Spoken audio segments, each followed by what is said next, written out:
So Filip Hrgovic pretty much took David Adeleye to school. He outboxed him, he outmaneuvered him, he even dropped David Adeleye at one point in the fight.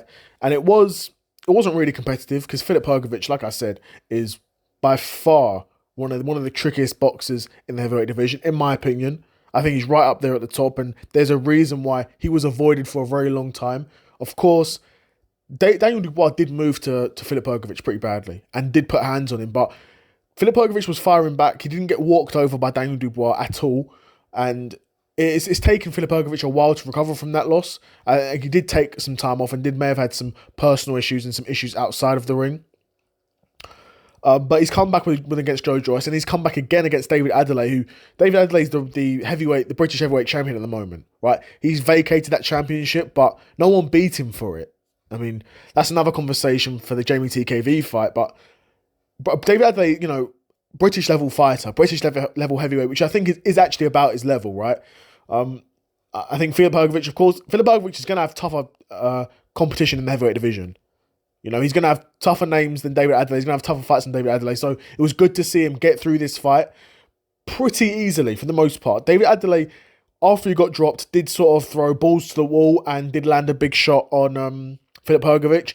And it wobbled for Filip Hrgovic a bit, but he weathered the storm. He took it on the chin and he got back to the game plan. That was a huge shot to eat. And again, I'm saying, if you can eat a big shot like that from David Adeleye, then I fancy you to take shots from a lot of the heavyweight division, if you know what I'm saying, right? I think David Adelaide's not as explosive as a puncher as a Fabio Wardley, for example, who probably is one of the bigger punchers in the division. And he did get stopped by Daniel Dubois, who, in my opinion, is the biggest puncher in the division, right? But yeah, like I said, for the most part, Filip Hrgovic, he done what he does. Filip Hrgovic, this is what he does to guys. He outboxes them, outworks them, puts hands together, puts his combinations together. 3, 4, 5 punch combos that are very hard to block, especially when you've got a guy in David Adeleye who, for the most part, in my opinion, his boxing ability is pretty limited. Right? He's athletic, he's fast, and he definitely packs a punch. But in terms of him mixing it on a technical boxing level with the likes of Filip Hrgovic, he had no chance. In my opinion, he had no chance. Right? So, we saw what we saw from Filip Hrgovic, and now for him, it's on to bigger and better things. And for David Adeleye, to be honest, the nature of his fight against Jamie TKV, he'd probably be looking to run that one back as well. Which, I don't know, we'll see if that's an option, because if David Adeleye, he lost to Filip Hrgovic, then Fraser Clarke is now going to fight Jamie TKV. I think Fraser Clarke beats Jamie TKV. Then Adeleye v TKV 2 could be a big domestic fight and could maybe be an eliminator, and the winner gets Fraser Clarke.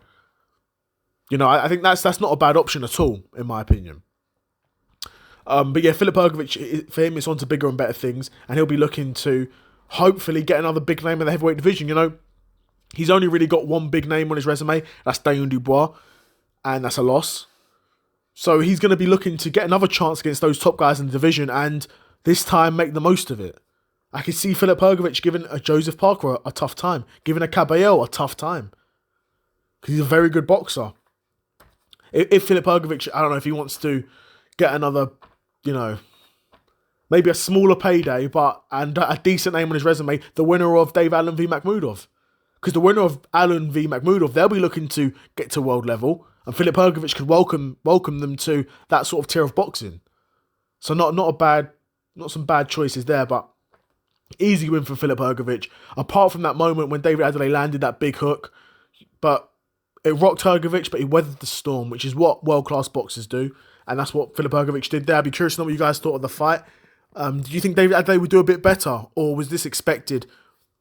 Did you see what was expected of Filip Hrgovic? I'd be curious to know what you guys think in the comments below. But yeah, another episode of the Seth Solo Side Quest in the bag, and I'm out. Peace.